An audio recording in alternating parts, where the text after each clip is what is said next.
जनता की शिकायतों पर सीधे मुख्यमंत्री का एक्शन। सिरसा में जिला कष्ट निवारण समिति की बैठक में मुख्यमंत्री नायब सिंह सैनी पूरे एक्शन मोड में नजर आए। बैठक के दौरान लापरवाही और भ्रष्टाचार पर मुख्यमंत्री ने सख्त तेवर दिखाए।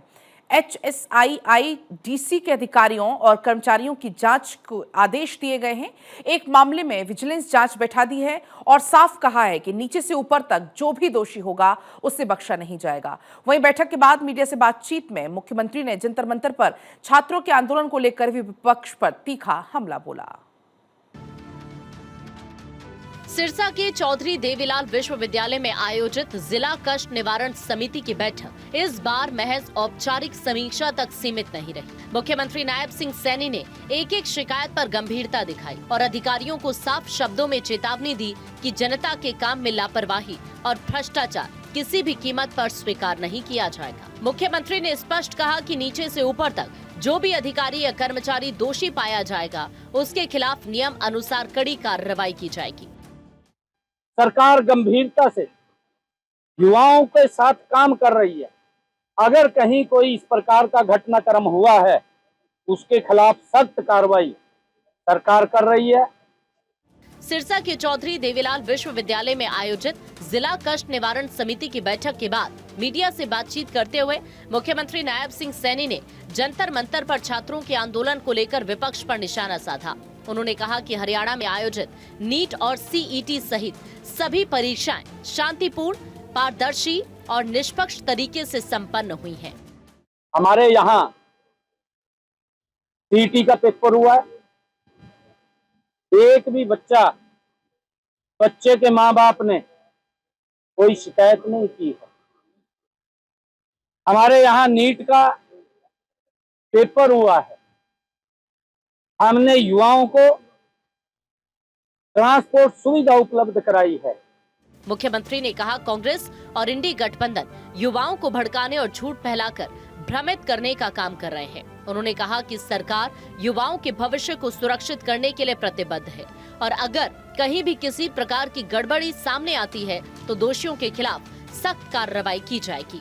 हमारे हरियाणा के अंदर 2 लाख बच्चे बिना पर्ची बिना खर्ची के हरियाणा सरकार में नौकरी लगे हैं। कांग्रेस और उनके इंडी गठबंधन को भी अपने गिरेबान में जांच करके देखना चाहिए। उनके समय में युवाओं के साथ किस प्रकार का बर्ताव होता था, कितने पेपर उनके समय में लीक हुए हैं। नरेंद्र मोदी जी का एक ही विजन है, युवाओं को सशक्त और मजबूत करना, युवाओं के अंदर विश्वास बहाली करना। और ये विश्वास बहाली करने का काम नरेंद्र मोदी जी ने पिछले 12 वर्षों के अंदर युवाओं के अंदर किया है। जनता की शिकायतें सुनने से पहले मुख्यमंत्री नायब सिंह सैनी ने विकास और पर्यावरण दोनों को प्राथमिकता दी। चौधरी देवीलाल विश्वविद्यालय परिसर में 77वें जिला स्तरीय वन महोत्सव अभियान के तहत पौधारोपण कर हरियाली का संदेश दिया। इसके बाद मुख्यमंत्री ने करोड़ों रुपए की विकास परियोजनाओं का लोकार्पण करते हुए साफ किया कि सरकार केवल घोषणाएं नहीं बल्कि जमीनी स्तर पर सुविधाओं का विस्तार कर रही है। मुख्यमंत्री ने डबवाली में 3 करोड़ 30 लाख रुपए की लागत से बने वीटा दुग्ध चिलिंग सेंटर का लोकार्पण किया, जिससे प्रतिदिन 20,000 लीटर दूध के भंडारण की क्षमता विकसित होगी और 35 से ज्यादा गाँव के दुग्ध उत्पादकों को सीधा लाभ मिलेगा। और आज इस प्रशिक्षण केंद्र के निर्माण पर कुल 3 करोड़ 30 लाख रुपए की राशि खर्च हुई है। इस केंद्र की क्षमता 20,000 लीटर वो दूध प्रतिदिन है। इस केंद्र से डबवाली व डबवाली के आसपास के 35 से अधिक गांवों को 1500 से अधिक दूध उत्पादकों को इसका लाभ मिलेगा।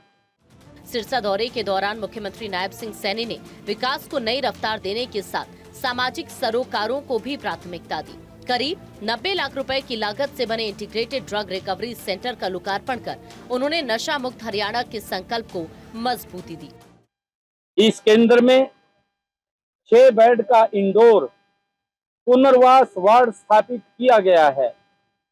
कोई हमारा युवा अगर नशे की गिरफ्त में चला जाता है तो उसको नशे से बाहर करने के लिए हमारा इंटीग्रेटेड ड्रग रिकवरी सेंटर के माध्यम से उसको बाहर करने का काम किया जाता है।